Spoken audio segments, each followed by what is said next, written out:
Okay, അപ്പം നമ്മൾ system models എന്തൊക്കെയായിരുന്നു എന്നാണ് പറഞ്ഞിട്ടുണ്ടായിരുന്നത് അല്ലേ. We have various different types of system models.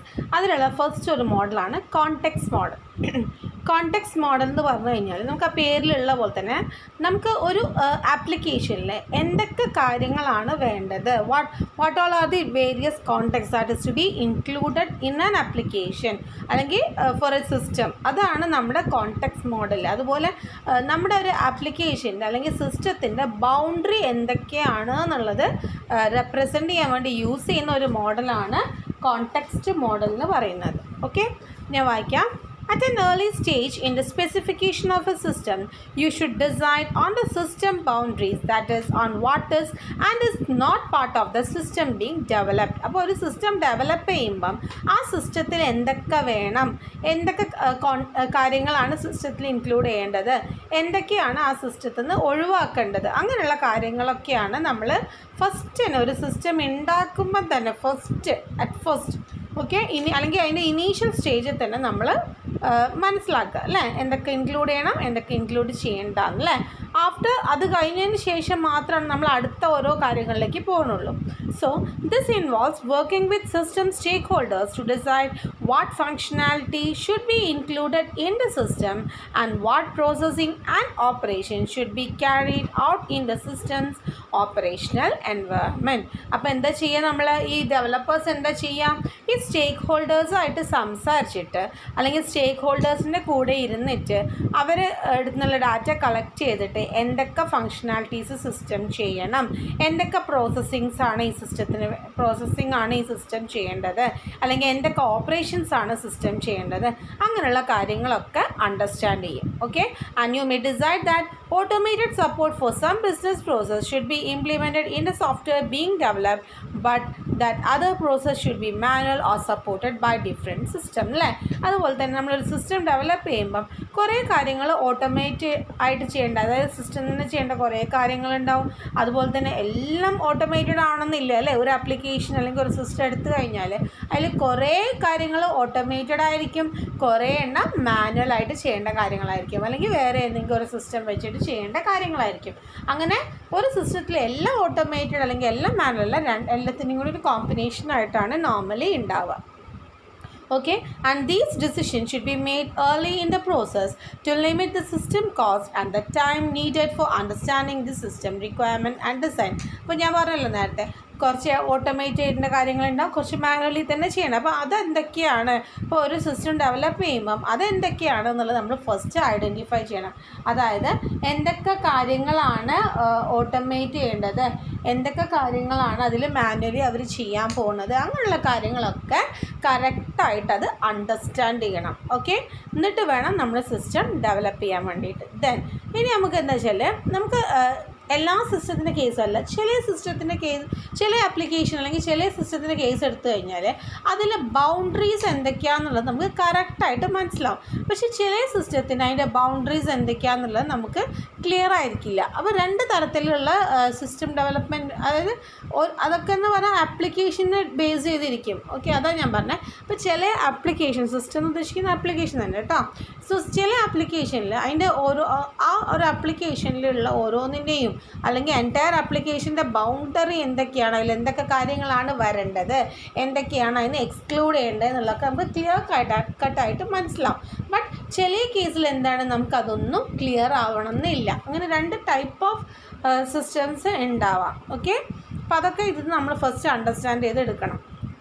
Just വായിക്കാതെ, in some cases the boundary between a system and its environment is relatively clear. For example, where an automated system is replacing an existing manual or computerized system, the environment of the new system is usually the same as the existing system's environment. ശരിയല്ലേ? ഇപ്പോൾ ഒരു office automate ചെയ്യണം, അല്ലെങ്കിൽ നമുക്കൊരു hospital, അല്ലെങ്കിൽ ഏറ്റവും സിമ്പിളായി ഒരു മെഡിക്കൽ ഷോപ്പ് അല്ലെങ്കിൽ സൂപ്പർ മാർക്കറ്റ് ഓട്ടോമേറ്റ് ചെയ്യണമെന്ന് വിചാരിക്കുക. അപ്പോൾ നമ്മൾ അവിടെ ഓട്ടോമേറ്റ് ചെയ്യുമ്പോൾ എന്താണ്, നമുക്കറിയാം ഇപ്പോൾ ഒരു സൂപ്പർ മാർക്കറ്റിൻ്റെ കേസ് എടുക്കുകയാണെങ്കിൽ ഇപ്പോൾ സൂപ്പർ മാർക്കറ്റിൽ മാനുവലി ചെയ്യുന്ന കാര്യങ്ങളാണ് എന്ത് ചെയ്യാൻ പോകുന്നത്, നമ്മൾ ഓട്ടോമേറ്റ് ചെയ്യാൻ പോകുന്നത് അല്ലേ.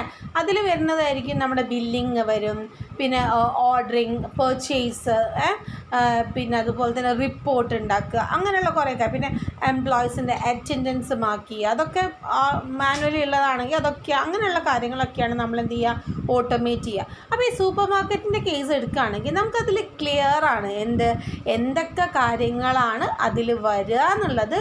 ഇറ്റ് ഈസ് ക്ലിയർ അല്ലേ, നമുക്ക് വ്യക്തമായിട്ട് അത് അറിയാൻ പറ്റും. കാരണം അതിലിപ്പോൾ എന്തൊക്കെയായിരിക്കും, ഓൾറെഡി ഇപ്പോൾ ബില്ലിങ് മാനുവലി ചെയ്യേണ്ടത്, അത് നമുക്ക് എന്ത് ചെയ്യണം, അത് ഓട്ടോമേറ്റ് ചെയ്യണം. ദെൻ നമ്മൾ അറ്റൻഡൻസ് ഇപ്പോൾ ഒരു രജിസ്റ്ററിൽ എങ്ങനെ മാർക്ക് ചെയ്യണമെങ്കിൽ വി ഹാവ് ടു എന്ത് ചെയ്യണം, അതും ഓട്ടോമേറ്റ് ചെയ്യണം അല്ലേ. ദെൻ ഇപ്പോൾ പർച്ചേസ് ചെയ്യുന്നതൊക്കെ നമ്മളിപ്പം മാനുവലി ആണെങ്കിൽ അതൊക്കെ നമ്മൾ ഓൺലൈനായിട്ട് ചെയ്യുക, അങ്ങനെയുള്ള കാര്യങ്ങൾ. അപ്പോൾ എന്താ വെച്ചാൽ ആ ഒരു എക്സാമ്പിളിൻ്റെ കേസൊക്കെ എടുക്കുകയാണെങ്കിൽ നമുക്ക് അവിടെ എന്താണ്, നമുക്ക് the environment of the system is clear അല്ലേ, അല്ലെങ്കിൽ അതിൻ്റെ boundary of the system is clear. കാരണം ആ എക്സിസ്റ്റിംഗ് സിസ്റ്റത്തിൻ്റെ ബൗണ്ടറി തന്നെയാണ് എന്തിൽ വരാൻ പോകുന്നത്, ഓട്ടോമേറ്റഡ് സിസ്റ്റത്തിലും വരാൻ പോകുന്നത്. But in other cases, there is more flexibility and you decide what constitutes the boundary between the system and its environment during the requirement engineering process. രണ്ടാമത്തെ കേസ് പറയുകയാണെങ്കിൽ നമുക്ക് ചില കേസിൽ അതിൻ്റെ ബൗണ്ടറി എന്താ, ചില സിസ്റ്റം ഡെവലപ്പ് ചെയ്യുമ്പം അതിൻ്റെ ബൗണ്ടറി എന്താണെന്നുള്ളത് നമുക്ക് ക്ലിയർ ആയിട്ട് അതിൽ മനസ്സിലാവണമെന്നില്ല. സോ അതാണ് രണ്ടാമത്തെ. അപ്പം നമ്മളത് ആ requirement engineering case, requirement engineering process ഉണ്ട്, നമ്മൾ പഠിച്ചിട്ടുണ്ടല്ലോ റിക്വയർമെൻറ്റ് എഞ്ചിനീയറിങ് എന്താണെന്നല്ലേ.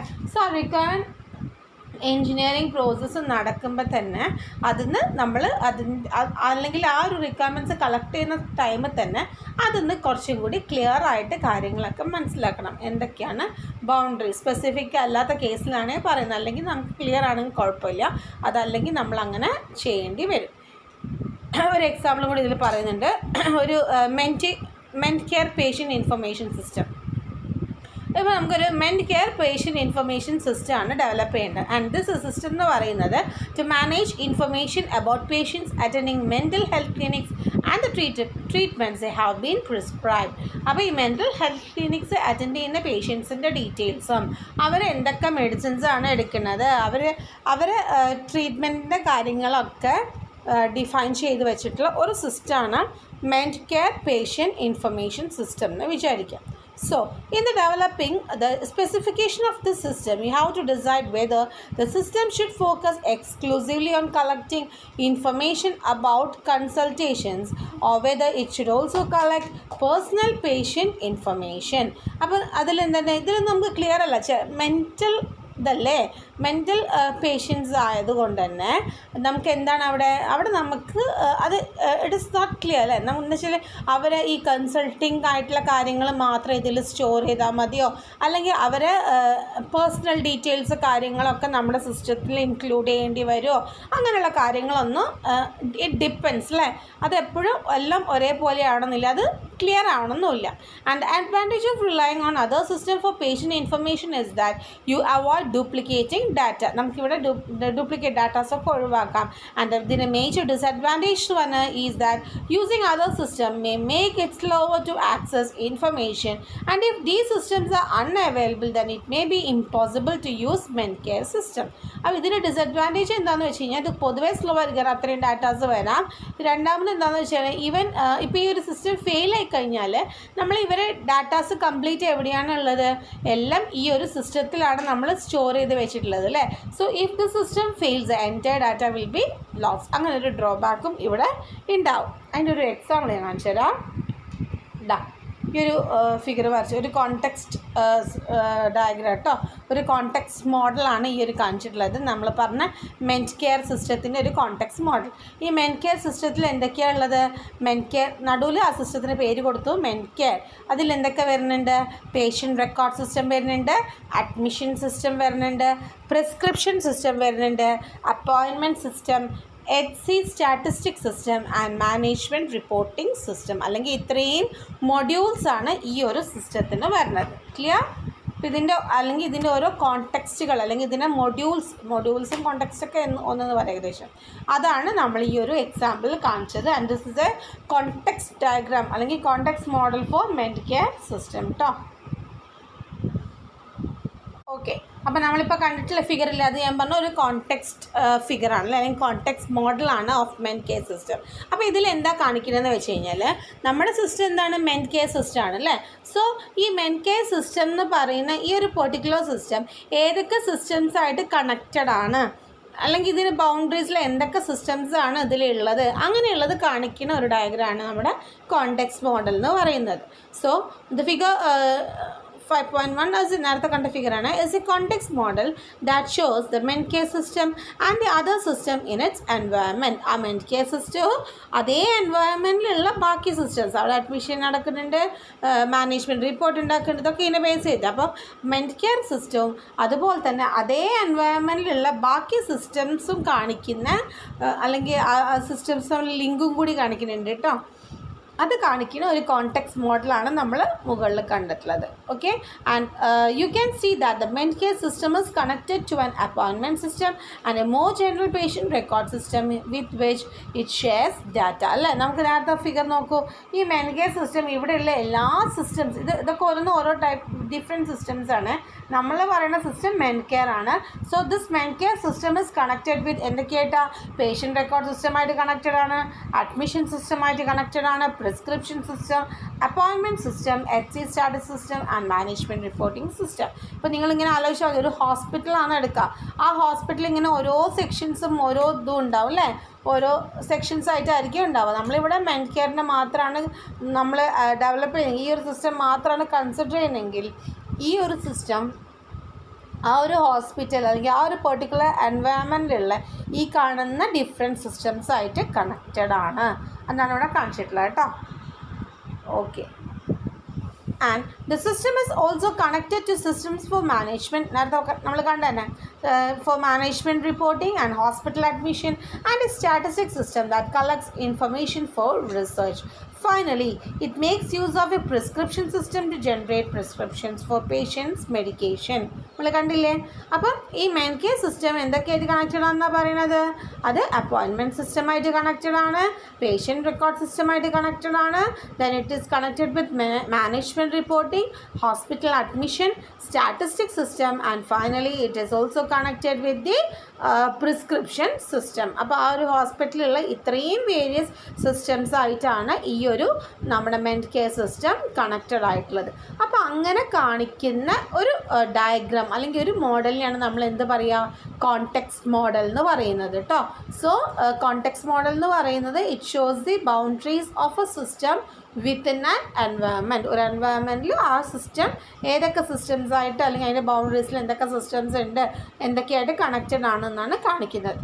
Okay, context models normally show that environment includes several other automated systems. However, they do not show the types of relationship between the system in the environment and the system that is being specified.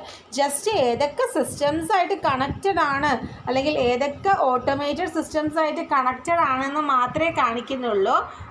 പക്ഷേ അതായിട്ടുള്ള റിലേഷൻഷിപ്സും കാര്യങ്ങളൊന്നും എന്തിൽ specify ചെയ്യുന്നില്ല, context മോഡലിൽ specify ചെയ്യുന്നില്ല. Okay, and external systems might produce data for or consume data from the system അല്ലേ. Since these are connected, ഇവരൊക്കെ connected ആയിട്ടുള്ള systems അല്ലേ. സോ ഇവർ തമ്മിൽ എന്തുണ്ടാവും, ഡാറ്റ എക്സ്ചേഞ്ച് ഉണ്ടാവും അല്ലേ. ചില സിസ്റ്റം ഇവിടുന്ന് ഡാറ്റ എടുക്കുന്നുണ്ടാവും, ചില ചില സിസ്റ്റത്തിൽ നിന്ന് ഈ ഒരു സിസ്റ്റത്തിലേക്ക് ഡാറ്റ വരുന്നുണ്ടാവും. അപ്പോൾ അങ്ങനെയുള്ള കണക്ഷൻസ് ഉണ്ടാവും.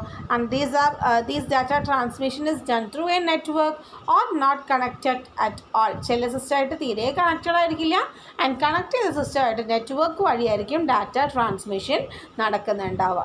Okay, also they might be physically co-located or located in separate buildings. ഇപ്പോൾ ഈ കണ്ട കുറേ സിസ്റ്റംസ് ഇല്ലേ, ഇതൊക്കെ ഒരു ബിൽഡിങ്ങിൽ തന്നെ ആവണമെന്ന് ഒരു നിർബന്ധമില്ല. ഇപ്പോൾ വലിയൊരു ഹോസ്പിറ്റലാണെങ്കിൽ നിങ്ങൾക്കറിയാലോ, ആ ഹോസ്പിറ്റലിൻ്റെ ഓരോ സെക്ഷൻസ് അല്ലെങ്കിൽ ഓരോ ഡിപ്പാർട്ട്മെൻറ്റ്സ് പല സ്ഥലത്തായിട്ടാണ് ഉണ്ടാവുക അല്ലേ. ഈ ഡിപ്പാർട്ട്മെൻറ്റ്സ് ഒക്കെ ഒരു ബിൽഡിങ്ങിൽ തന്നെ ആവണമെന്നുണ്ടോ, ഇല്ല. ഡിഫറെൻറ്റ് ബിൽഡിങ്സിൽ ചിലതൊക്കെ സെയിം ബിൽഡിങ്ങിലാവാം, ചിലപ്പോൾ ഡിഫറെൻറ്റ് ലൊക്കേഷൻസിലാവാമല്ലോ, ഫിസിക്കലി ഡിഫറെൻറ്റ് ലൊക്കേഷൻസിലാവാനും. സോ ഇതാണ് നമ്മുടെ കോണ്ടെക്സ്റ്റ് മോഡൽ എന്ന് പറയുന്നത്. ക്ലിയർ ആയെന്ന് വിചാരിക്കുന്നു. So this is the context model.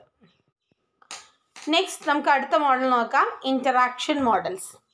Okay, All systems involve interaction of some kind.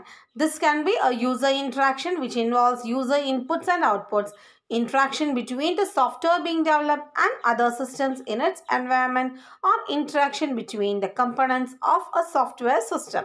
അപ്പോൾ നമുക്കറിയാലോ ഒരു സിസ്റ്റം കറക്റ്റായിട്ട് വർക്ക് ചെയ്യുക അല്ലെങ്കിൽ ഒരു സിസ്റ്റം വർക്ക് ചെയ്യുകയാണെങ്കിൽ തന്നെ അതിലെന്ത് വേണം, ഇൻറ്ററാക്ഷൻ ഉണ്ടാവണം അല്ലേ. എന്തെങ്കിലും ഡാറ്റ അങ്ങോട്ടും ഇങ്ങോട്ടൊക്കെ ട്രാൻസ്മിഷനും കാര്യങ്ങളൊക്കെ നടക്കണം അല്ലേ. എന്നല്ലേ ഒരു സിസ്റ്റം അങ്ങനെ വർക്ക് ചെയ്യുന്നു എന്ന് പറയാൻ പറ്റുള്ളൂ. സോ നമ്മൾ ഏതൊരു സിസ്റ്റം എടുത്തു കഴിഞ്ഞാലും ആ ഒരു സിസ്റ്റത്തിന് ഡിഫറെൻറ്റ് കൈൻഡ്സ് ഓഫ് ഇൻറ്ററാക്ഷൻസ് ആയിരിക്കും ഉണ്ടാവുക. ചില ഇൻറ്ററാക്ഷൻ എന്ന് പറയുന്നത് it can be the interaction between user and the system. യൂസറിൻ്റെയും സിസ്റ്റത്തിൻ്റെയും ഇടയിലുള്ള ഇൻറ്ററാക്ഷൻ ആയിരിക്കാം. അതിൽ in the form of input and output. User എന്തെങ്കിലും ഇൻപുട്ട് അങ്ങോട്ട് കൊടുക്കും, മറ്റേ സിസ്റ്റം ആ ഇൻപുട്ട് പ്രോസസ്സ് ചെയ്തിട്ട് അതിന് കറസ്പോണ്ടിങ് ഔട്ട്പുട്ട് തിരിച്ചു കൊടുക്കുക, ആ ഒരു രീതിയിൽ. രണ്ടാമത്തേത് പറയുന്നത് it is A interaction between the software being developed and other systems in its environment. അപ്പോൾ രണ്ടാമത്തെ ടൈപ്പ് ഇൻട്രാക്ഷൻ എന്താണ്, ആ ഒരു സോഫ്റ്റ്വെയറും അതുപോലത്തെ വേറെ സോഫ്റ്റ്വെയർ അതേ എൻവയൺമെൻറ്റിലുള്ള വേറെ സോഫ്റ്റ്വെയറുകളും തമ്മിലുള്ള ഇൻട്രാക്ഷൻ. നമ്മൾ നേരത്തെ കേസ് പറയുകയാണെങ്കിൽ ഇപ്പം മെഡിക്കെയർ മെൻറ്റാകെയർ സിസ്റ്റം, അതിൻ്റെ കൂടെ തന്നെ ഇപ്പോൾ അഡ്മിഷൻ സിസ്റ്റം രണ്ട് സോഫ്റ്റ്വെയർസ് തമ്മിലാണ് ഇൻട്രാക്ട് ചെയ്യുന്നത് അല്ലേ. So interaction can be like that also. And the third form is the interaction between the components of A software system. ആ ഒരു സോഫ്റ്റ്വെയർ സിസ്റ്റത്തിൻ്റെ ഉള്ളിൽ തന്നെ ഒരുപാട് കമ്പണൻസ് ഉണ്ടാവുമല്ലോ അല്ലേ, കുറേ മൊഡ്യൂൾസ് ഉണ്ടാവും അല്ലേ. ഒരു സോഫ്റ്റ്വെയർ സിസ്റ്റത്തിൻ്റെ ഉള്ളിൽ തന്നെ ഡിഫറെൻറ്റ് കമ്പണൻസ് ഓർ മൊഡ്യൂൾസ് ഉണ്ടാവും. അപ്പോൾ അതിൻ്റെ ഇടയിലുള്ള ഇൻട്രാക്ഷനും നമുക്കിവിടെ ഒക്കെ അറിയാം. സോ ഇൻട്രാക്ഷൻ എന്ന് പറയുന്നത് ഇങ്ങനെ ഡിഫറെൻറ്റ് കാറ്റഗറി ഓഫ് ഇൻട്രാക്ഷൻസ് ആണ് വരുന്നത്. Interaction between the user and the system, interaction between one system and other system, and the interaction between the modules within a system. അങ്ങനെ different types of interactions വരാം. Okay. User interaction modeling is important as it helps to identify user requirement. നമുക്ക് ഇതിൽ കുറേ different interactions പറഞ്ഞതിൽ user interaction modelling വളരെ important ആണ് അല്ലേ. Because അതിലാണ് നമുക്ക് എന്ത് മനസ്സിലാവുക, what are the various requirements, user requirements ഒക്കെ സ്പെസിഫൈ ചെയ്യുന്ന ഒരു മോഡലാണ് യൂസർ ഇൻറ്ററാക്ഷൻ മോഡൽ എന്ന് പറയുന്നത്. Modeling system-to-system interaction highlights the communication problem that may arise. അതുപോലെ സിസ്റ്റത്തിൻ്റെ ഇടയിലുള്ള ഇൻട്രാക്ഷൻ മോഡൽ ചെയ്യുകയാണെങ്കിൽ അവിടെ എന്താ കാണിക്കുന്നത്, ദാറ്റ് റെപ്രസെൻറ്റ്സ് ദി കമ്മ്യൂണിക്കേഷൻ. എന്തെങ്കിലും ഈ സിസ്റ്റംസ് തമ്മിൽ ഇൻട്രാക്ട് ചെയ്യുമ്പോൾ whether there is any communication problem അത് കാണിക്കാൻ വേണ്ടി, അതൊക്കെ കാണണമെങ്കിൽ നമുക്ക് എന്ത് മോഡൽ ചെയ്താൽ മതി, സിസ്റ്റം ഇൻട്രാക്ഷൻ മോഡൽ ചെയ്താൽ മതി. Okay. And modelling component interaction help us understand if a proposed system structure is likely to deliver the required system performance and dependability. മൂന്നാമത് നമ്മൾ പറഞ്ഞല്ലോ കമ്പോണൻറ്റ് ഇൻട്രാക്ഷൻ, അതായത് ഒരു സിസ്റ്റത്തിൻ്റെ ഉള്ളിലുള്ള കമ്പോണൻസ് തന്നെ ഇൻട്രാക്ട് ചെയ്യുന്നതാണ് അത് മോഡൽ ചെയ്യുക. അത് നോക്കുമ്പോൾ എന്താ നമുക്ക് മനസ്സിലാവുക, നമ്മൾ ആ സിസ്റ്റം കറക്റ്റ് ഫങ്ഷനാലിറ്റി തന്നെയാണോ തരുന്നത്, കറക്റ്റ് വേണ്ട രീതിയിൽ തന്നെയാണോ പെർഫോം ചെയ്യുന്നത്, അങ്ങനെയുള്ള, അതായത് ഒരു സിസ്റ്റം ആസ് സച്ച് സിസ്റ്റത്തിനെടുത്ത് നോക്കുകയാണെങ്കിൽ അതിൻ്റെ ഫങ്ഷനാലിറ്റി കറക്റ്റായിട്ടാണോ, അതിൻ്റെ പെർഫോമൻസ് കറക്റ്റാണോ, അതിൻ്റെ ഡിപ്പെൻഡബിലിറ്റി, അങ്ങനെയുള്ള കാര്യങ്ങളൊക്കെയാണ് എന്ത് നോക്കിയാൽ മനസ്സിലാവുന്നത്, if you are modelling the component interaction. അങ്ങനെ 3 different types of interaction models ആണ് നമുക്ക് വരിക കേട്ടോ. ഓക്കെ, നമുക്ക് ഈ ഒരു സെക്ഷനിൽ നമ്മളിവിടെ ഇൻട്രാക്ഷൻ പറഞ്ഞല്ലോ അല്ലേ. ഇൻട്രാക്ഷൻ മോഡലിൽ നമുക്ക് 2 ടൈപ്പ് ഓഫ് മോഡലിംഗ് ആണ് നമുക്കിവിടെ പഠിക്കാൻ വരുന്നത്. One is the use case modelling and second is the sequence diagram. Use case modelling എന്ന് പറഞ്ഞു കഴിഞ്ഞാൽ it is mostly use two model interaction between A system and external agent. ഒരു സിസ്റ്റത്തിനെയും ആ സിസ്റ്റമായിട്ട് interact ചെയ്യുന്ന എക്സ്റ്റേണലായിട്ട്, അതായത് ഉള്ളിലല്ല, സിസ്റ്റത്തിന് പുറത്തായിട്ടുള്ള ഇൻട്രാക്ഷൻ, അതാണ് എന്തിൽ വരുന്നത്, യൂസ് കേസ് മോഡലിങ്ങിൽ വരുന്നത്. ഈ പുറത്തായിട്ടുള്ള എക്സ്റ്റേണൽ ഇൻട്രാക്ഷൻ എന്ന് പറയുന്നത് it can be either a user ആവാം or it can be another system ആവാം അല്ലേ. നമ്മൾ നേരത്തെ പറഞ്ഞല്ലോ, ഒന്നെങ്കിൽ യൂസർ സിസ്റ്റമായിട്ട് ഇൻട്രാക്ട് ചെയ്യും, അല്ലെങ്കിൽ അതേ എൻവയൺമെൻറ്റിലുള്ള വേറെ ഏതെങ്കിലും സിസ്റ്റം ഈ സിസ്റ്റമായിട്ട് ഇൻട്രാക്ട് ചെയ്യും അല്ലേ.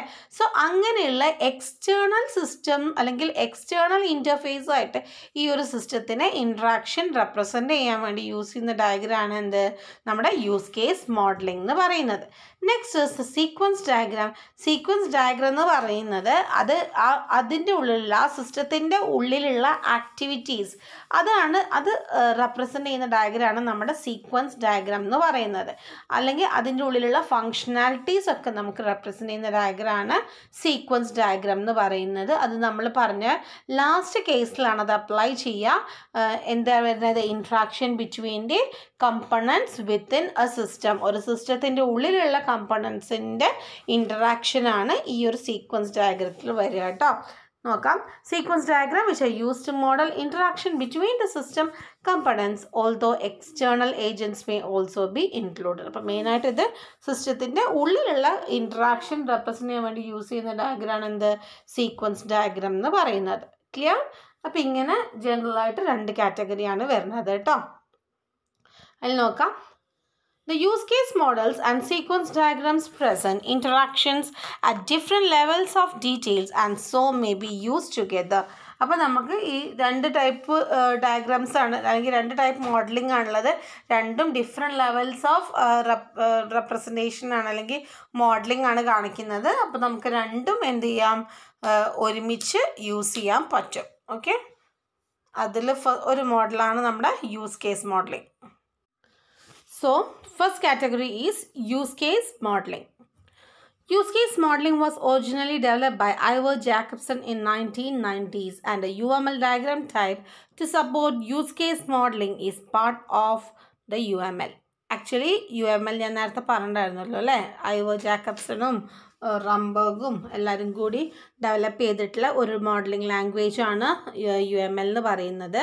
ആൻഡ് ഈ UMLലുള്ള യൂസ് കേസ് ഡയഗ്രാം അല്ലെങ്കിൽ യൂസ് കേസ് മോഡലിംഗ് ഡെവലപ്പ് ചെയ്തിട്ടുള്ളത് ഐവർ ജാക്കബ്സൺ എന്ന് പറയുന്ന ആളാണ് ഇൻ 1990s. അപ്പോൾ UML സപ്പോർട്ട് ചെയ്യുന്ന ഒരു ടൈപ്പ് ഓഫ് ഡയഗ്രാമാണ് നമ്മുടെ യൂസ് കേസ് ഡയഗ്രാം എന്ന് പറയുന്നത്.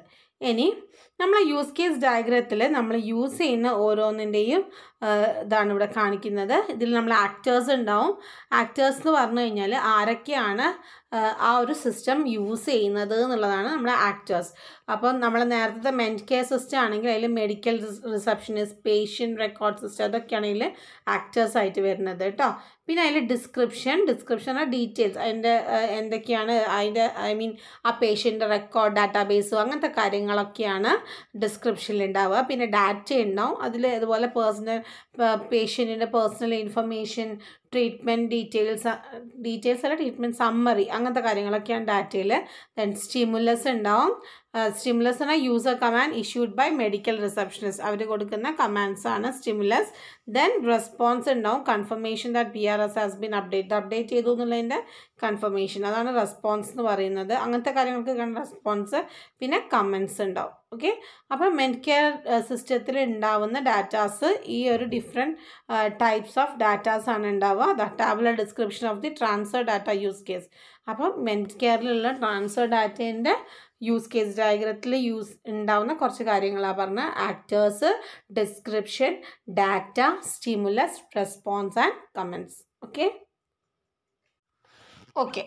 A use case can be taken as a simple description of what a user expects from a system in that interaction. Use case il തന്നെ ഉണ്ടല്ലേ. So ഒരു user എന്തൊക്കെയാണ് ആ സിസ്റ്റത്തിന് expect ചെയ്യുന്നത്, അല്ലെങ്കിൽ ഒരു യൂസർക്ക് എന്തൊക്കെ ഫങ്ഷണാലിറ്റീസ് ആണ് ആ ഒരു സിസ്റ്റത്തിൽ നിന്ന് വേണ്ടത്, അത് റെപ്രസെൻ്റ് ചെയ്യുന്ന ഒരു ഡയഗ്രാമാണ് എന്ത്. സിമ്പിളായിട്ട് പറയുകയാണെങ്കിൽ, ഏറ്റവും സിംപ്ലസ്റ്റ് ഫോമിൽ പറയുകയാണെങ്കിൽ, what are the various interaction that is needed by a user from a system അല്ലേ, അല്ലെങ്കിൽ what are the functionalities a user need from a system. അതാണ് എന്ത് ആക്ച്വലി ഒരു യൂസ് കേസ് ഡയഗ്രത്തിൽ നോർമലി നമ്മൾ റെപ്രസെൻ്റ് ചെയ്യുന്നത്. Okay, so each use case represents a discrete task that involves external interaction with a system. അപ്പോൾ ഓരോ use കേസിലും അല്ലെങ്കിൽ ഓരോ യൂസ് കേസും എന്താ റെപ്രസെൻ്റ് ചെയ്യുന്നത്, ആ സിസ്റ്റമായിട്ടുള്ള എക്സ്റ്റേണൽ യൂസ് ചെയ്യുന്നതാണല്ലോ അല്ലേ. സോ ആ ഒരു സിസ്റ്റമായിട്ടുള്ള എക്സ്റ്റേണൽ ഇൻറ്ററാക്ഷൻസ് ആണ് ഓരോ യൂസ് കേസുകളും റെപ്രസെൻ്റ് ചെയ്യുന്നത്. Okay. In its simplest form, a use case is shown as an ellipse with the actors involved in the use case represented as stick figures. അപ്പോൾ നമ്മൾ normally ഒരു use case ഡയഗ്രത്തിൽ രണ്ട് രണ്ട് കമ്പണൻസിൽ രണ്ട് റെപ്രസെൻറ്റേഷനാണ് യൂസ് ചെയ്യുക, രണ്ട് ഇതാണ് യൂസ് ചെയ്യുക. ഒരു യൂസ് കേസ് ഡയഗ്രാം നൊട്ടേഷൻസ് അല്ലേ, ആ ടേം കിട്ടിയില്ല. രണ്ട് നൊട്ടേഷൻസാണ് നമ്മളൊരു യൂസ് കേസ് ഡയഗ്രാം വരയ്ക്കാൻ വേണ്ടിയിട്ട് യൂസ് ചെയ്യുന്നത്. ഒന്ന് നമ്മൾ എലിപ്സ് യൂസ് ചെയ്യും. എലിപ്സ് യൂസ് ചെയ്യുന്നതെന്ന് വെച്ചാൽ ഓരോ യൂസ് കേസുമാണ് ഈ എലിപ്സ് റെപ്രസെൻ്റ് ചെയ്യുന്നത്. പിന്നെ ആക്ടേഴ്സിനെ റെപ്രസെൻ്റ് ചെയ്യാൻ വേണ്ടി നമ്മൾ യൂസ് ചെയ്യുന്ന സ്റ്റിക്ക് ഫിഗേഴ്സാണ്. കാണിച്ച ഫിഗർ ഇത് നോക്കൂ. ഇതിൽ ഈ മെഡിക്കൽ റിസപ്ഷനിസ്റ്റ് എന്ന് പറയുന്നത് അതൊരു ആക്ടറാണ്. അത് ഇങ്ങനെ നമ്മൾ ഇങ്ങനത്തെ സ്റ്റിക്ക് ഫിഗേഴ്സ് വെച്ചിട്ടാണ് ഓരോ ആക്ടേഴ്സിനെ റെപ്രസെൻ്റ് ചെയ്യുന്നത്. പിന്നെ കണ്ടോ എലിപ്സിൽ കണ്ടോ രജിസ്റ്റർ പേഷ്യൻറ്റ്, അൺരജിസ്റ്റർ കണ്ടോ, അങ്ങനെ ഓരോന്ന് കണ്ടില്ലേ. അതെന്ന് പറയുന്നത് റെപ്രസെൻ്റ് ചെയ്യുന്നത് എന്തിനെയാണ്? ഓരോ യൂസ് കേസുകളെയാണ് റെപ്രസെൻ്റ് ചെയ്യുന്നത്. ആൻഡ് ദ യൂസ് കേസ് എന്ന് പറഞ്ഞാൽ എന്താണ്? ഇവിടെ ഇപ്പോൾ എന്താണ്, ഈ ഒരു മെഡിക്കൽ റിസപ്ഷനിസ്റ്റ് ഈ ഒരു സിസ്റ്റമായിട്ട് എന്തൊക്കെ ഇൻട്രാക്ഷൻസ് ആണ് നടത്തുന്നത്, അതാണ് നമ്മൾ ഈ ഓരോ യൂസ് കേസും റെപ്രസെൻ്റ് ചെയ്യുന്നത്. കണ്ടോ? അപ്പോൾ ഇങ്ങനെയാണ് നമ്മളൊരു യൂസ് കേസ് ഡയഗ്രാം വരയ്ക്കുക കേട്ടോ നോർമലി. ഓക്കെ, അതാണ് ഫിഗറിൽ പറഞ്ഞിട്ടോ. Figure 5.3 shows a use case from the Medcare system that represents the task of uploading data from the Medcare system to a more general patient record system. Okay, അപ്പം അങ്ങനെയുള്ളൊരു ഫിഗറാണ്. ഈ ഒരു ഫിഗറാണ് പറഞ്ഞിട്ടുള്ളത്. ഇതിലിപ്പോൾ എന്താണ്, രണ്ട് ആക്ടേഴ്സ് ഉണ്ട് അല്ലേ. നിങ്ങൾക്ക് ഈ ഫിഗർ നോക്കൂ, രണ്ട് ആക്ടേഴ്സ് ഉണ്ട്. മെഡിക്കൽ റിസപ്ഷനിസ്റ്റ് എന്ന് പറഞ്ഞ ആക്ടറും ആണ്, അതുപോലെ പേഷ്യൻ്റ് റെക്കോർഡ് സിസ്റ്റം എന്ന് പറഞ്ഞ വേറൊരു ആക്ടർ. ഇവരിടയിലുള്ള ഇൻ്ററാക്ഷൻ അതാണ് എന്ത്, ട്രാൻസ്ഫർ ഡാറ്റ. ഇവിടെ ട്രാൻസ്ഫർ ഡാറ്റ എന്ന് പറഞ്ഞത് എന്താണ്, that is the use case അല്ലേ. അപ്പോൾ ഇങ്ങനെയൊക്കെ വരയ്ക്കുക കേട്ടോ. ഓക്കെ, ക്ലിയർ അല്ലേ? It shows a use case diagram from the Medcare system that represents the task of uploading data from the Medcare system to a more general patient record system. Medcare system നിന്ന് patient record systemത്തിലേക്കാണ് ഇവിടെ എന്ത് ചെയ്യുന്ന data, data upload ചെയ്യുന്നതിൻ്റെ ഒരു ഫിഗറാണ് കാണിച്ചിട്ടുള്ളത്. Okay, here, notice that there are two actors in this use case, the operator who is transferring the data and the patient record system. രണ്ട് actors അല്ലേ നമ്മൾ കണ്ട ഫിഗറിലുള്ള. ഒരു ആക്ടർ എന്ന് പറയുന്നത് നമ്മൾ ഡാറ്റ ട്രാൻസ്ഫർ ചെയ്യുന്ന ആളും, പിന്നെ മറ്റേതെന്ന് പറയുന്നത് നമ്മുടെ പേഷ്യൻറ്റ്, പേഷ്യൻറ്റ് സിസ്റ്റം, പേഷ്യൻ്റ് എന്നല്ല പേഷ്യൻ്റ് റെക്കോർഡ് സിസ്റ്റം. ഏത് സിസ്റ്റത്തിലേക്കാണോ ഈ ഫിഗറിൽ നമുക്ക് രണ്ട് ആക്ടേഴ്സാണുള്ളത്. ഒന്ന് മെഡിക്കൽ റിസപ്ഷനിസ്റ്റ് എന്ന് പറയുന്നത് ഒരു ആക്ടർ, മറ്റേത് പേഷ്യൻ്റ് റെക്കോർഡ് സിസ്റ്റം എന്ന് പറഞ്ഞാൽ വേറൊരു ആക്ടർ. ഇതൊക്കെ സിസ്റ്റംസ് ആണ്, സോഫ്റ്റ്വെയറിനിടയിലുള്ള ഇൻട്രാക്ഷനാണ് ഈ ഒരു എക്സാമ്പിൾ കാണിച്ചിട്ടുള്ളത്. സോ മെഡിക്കൽ റിസപ്ഷനിസ്റ്റ് എന്ന് പറഞ്ഞാൽ ഈ ഒരു സിസ്റ്റത്തിൽ നിന്ന് പേഷ്യൻ്റ് റെക്കോർഡ് സിസ്റ്റം എന്ന് പറഞ്ഞാൽ വേറൊരു സിസ്റ്റത്തിലേക്ക് എന്താ ചെയ്യുന്നത്, ഡാറ്റ ട്രാൻസ്ഫർ ചെയ്യുകയാണ് ചെയ്യുന്നത്. സോ ഇതാണ് ഇവിടുത്തെ ആക്ടേഴ്സ് കേട്ടോ. Okay, the stick figure notation was originally developed to cover human interaction, but it is also used to represent other external system and hardware. Normally നമ്മൾ UML ഇങ്ങനെയുള്ള സ്റ്റിക്ക് ഫിഗേഴ്സ് എപ്പോഴും represent ചെയ്യുക UML കേസിൽ ഈ person അല്ലെങ്കിൽ human റെപ്രസെൻറ്റേഷന് വേണ്ടിയിട്ടായിരുന്നു കേട്ടോ. പക്ഷേ ഇപ്പം ഒരു സിസ്റ്റമായിട്ടുള്ള എക്സ്റ്റേണൽ ഇൻ്ററാക്ഷൻ കാണിക്കാൻ വേണ്ടിയിട്ടൊക്കെ എന്താ യൂസ് ചെയ്യുന്നത്, ഇങ്ങനെയുള്ള സ്റ്റിക്ക് ഫിഗേഴ്സ് തന്നെയാണ് യൂസ് ചെയ്യുന്നത് കേട്ടോ. ജസ്റ്റ് നോക്കിയാൽ മതി അതൊക്കെ. Okay, use case diagrams give a simple overview of an interaction and you need to add more details for complete interaction description. അപ്പം ഈ യൂസ് കേസ് ഡയഗ്രത്തിൽ എന്താ ചെയ്യുന്നത്, ഫുൾ ഇൻട്രാക്ഷൻ ഡീറ്റെയിൽസ് ഒന്നുമില്ല, എന്തൊക്കെയാണ് ഇൻട്രാക്ഷൻസ് നടക്കുന്നത് എന്നുള്ളതിൻ്റെ ഒരു ഓവർവ്യൂ മാത്രമാണ് എന്തിലുണ്ടാവുക, യൂസ് കേസ് ഡയഗ്രത്തിൽ കാണിക്കുന്നത്. അതിൻ്റെ ഡീറ്റെയിൽ അല്ലെങ്കിൽ കംപ്ലീറ്റ് ഡിസ്ക്രിപ്ഷൻ നമ്മൾ യൂസ് കേസ് ഡയഗ്രത്തിൽ കൊടുക്കൂല. Okay, and this detail can either be a simple textual description, a structured description in a table or a sequence diagram. അപ്പോൾ നമ്മൾ ഇവിടെ എന്താ ചെയ്യുന്നത്, ഇവിടെ ജസ്റ്റ് അതിൻ്റെ പേര് മാത്രമല്ലേ പറയുന്നുള്ളൂ, ജസ്റ്റ് പറയുക മാത്രമല്ലേ ചെയ്യുന്നുള്ളൂ. ഇതിൻ്റെ ഡീറ്റെയിൽസ് നമുക്ക് പല തരത്തിൽ കൊടുക്കാം. either we can give it as in the form of a textual description ആയിട്ട് കൊടുക്കുക. ഒരു ടെക്സ്റ്റ് ഫോമിൽ നമുക്ക് അതിൻ്റെ ഓരോന്നും എന്താണെന്നുള്ള ഡീറ്റെയിൽ ആയിട്ട് ഡിസ്ക്രൈബ് ചെയ്ത് കൊടുക്കാം. അല്ലെങ്കിൽ വി ക്യാൻ റെപ്രസെൻറ്റ് ദ അല്ലെങ്കിൽ we can explain the details in A table, ഒരു സ്ട്രക്ചറൽ ഫോമിൽ കൊടുക്കാം. അതും അല്ലെങ്കിൽ നമുക്ക് വേറെ ഒന്നാണ് സീക്വൻസ് ഡയഗ്രാം. സീക്വൻസ് ഡയഗ്രത്തിൽ അതിൻ്റെ ഉള്ളിൽ നടക്കുന്ന ഈച്ച് ആൻഡ് എവറി ആക്ടിവിറ്റി ഒരു ഇപ്പോൾ നേരത്തെ കണ്ടില്ലേ നമ്മൾ ട്രാൻസ്ഫർ ഡാറ്റ എന്ന് മാത്രമല്ലേ പറയുന്നുള്ളൂ. ആ ട്രാൻസ്ഫർ ഡാറ്റേൻ്റെ ഉള്ളിൽ നടക്കുന്ന each and every activity represent ചെയ്യുന്ന ഒരു ഡയഗ്രാമാണ് എന്ത് സീക്വൻസ് ഡയഗ്രാം എന്ന് പറഞ്ഞാൽ. അപ്പോൾ നമുക്ക് അങ്ങനെയും കൊടുക്കാം. അപ്പം നമ്മൾ ഇവിടെ എന്താണ് നമ്മൾ ജസ്റ്റ് അത് എന്താണെന്ന് മാത്രമേ പറയണുള്ളൂ. And if you have to അല്ലെങ്കിൽ if you would like to describe it we can either give in the form of a text or in the form of table or in the form of sequence diagram. ഇങ്ങനെ ഏത് ഫോമിൽ വേണമെങ്കിൽ നമുക്ക് കൊടുക്കാൻ പറ്റും.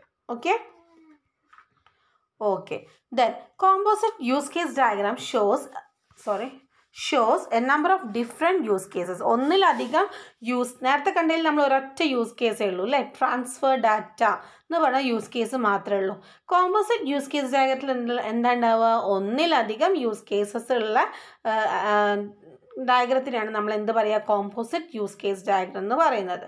Sometimes it is possible to include all possible interaction within a system in a single composite use case diagram. അപ്പം ഒരു യൂസറോ അല്ലെങ്കിൽ ഒരാൾ സിസ്റ്റമായിട്ട് ഇൻട്രാക്ട് ചെയ്യുന്ന എല്ലാ പോസിബിൾ ഇൻട്രാക്ഷൻസും നമുക്ക് എങ്ങനെ കൊടുക്കാൻ പറ്റും, നമുക്കൊരു സിംഗിൾ കോമ്പോസിറ്റ് യൂസ് കേസ് ഡയഗ്രത്തിൻ്റെ ഉള്ളിൽ തന്നെ കൊടുക്കാൻ പറ്റും. പക്ഷേ എപ്പോഴും ഇല്ല, ചില സമയത്ത് അത് ഇമ്പോസിബിൾ ആയിരിക്കും. കാരണം ഒരുപാട് ഇൻട്രാക്ഷൻസ് ഒക്കെ വരുന്ന കേസാണെങ്കിൽ ഇറ്റ് വിൽ ബി ഇംപോസിബിൾ. അതല്ലാത്ത കേസുകളിൽ we can represent each and every interaction of the user with the system in the form of composite use case diagram.